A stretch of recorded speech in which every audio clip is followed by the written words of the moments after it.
అయోధ్య రామాలయంలో మరో 2 రోజుల్లో అంటే ఈ నెల 22న శ్రీరాముడి ప్రాణ ప్రతిష్ఠ జరగనుంది. ఈ కార్యక్రమాన్ని అంగరంగ వైభవంగా నిర్వహించేందుకు ఇప్పటికీ అన్ని ఏర్పాట్లు పూర్తయ్యాయి. అయితే శ్రీరాముడి ప్రాణ ప్రతిష్ఠ నేపథ్యంలో జనం ఎవరికి తోచిన రీతిలో వారు తమ భక్తిని చాటుకుంటున్నారు. కొందరు రాముడు, సీత, అయోధ్య ఆలయ నమూనాలతో ఆభరణాలను తయారు చేసి తమ భక్తిని చాటుకుంటున్నారు. తెలంగాణలోని నాగర్ కర్నూలు జిల్లా అమ్రాబాద్ మండలానికి చెందిన స్వర్ణకారుడు కపిలవాయి గోపిచారి కూడా రామయ్యపై భక్తితో తన స్వర్ణ కళా నైపుణ్యాన్ని ప్రదర్శించారు. కేవలం 2.73 మిల్లీగ్రాముల బంగారంతో గోరంత సైజులో అయోధ్య రామాలయం నమూనాను రూపొందించారు. గోపిచారి రూపొందించిన ఈ అయోధ్య నమూనా 1.5 సెంటీమీటర్ల మీటర్ ఎత్తు, 1.75 సెంటీమీటర్ల వెడల్పు, 2.75 సెంటీమీటర్ల పొడవుతో ఉంది. ఈయన గతంలో కూడా బంగారంతో T20 వరల్డ్ కప్పై నమూనాను తయారు చేశారు.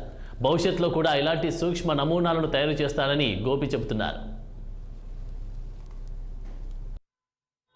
కపిలవాయి గోపికృష్ణ, మా నాన్న పేరు కపిలవాయి రవీందర్, మాది అమ్రాబాద్ నాగర్ కర్నూలు జిల్లా. యూపీలో జనవరి 22 తారీఖున అయోధ్య రామ మందిరాన్ని ప్రతిష్ఠిస్తున్న సందర్భంగా అతి సూక్ష్మంగా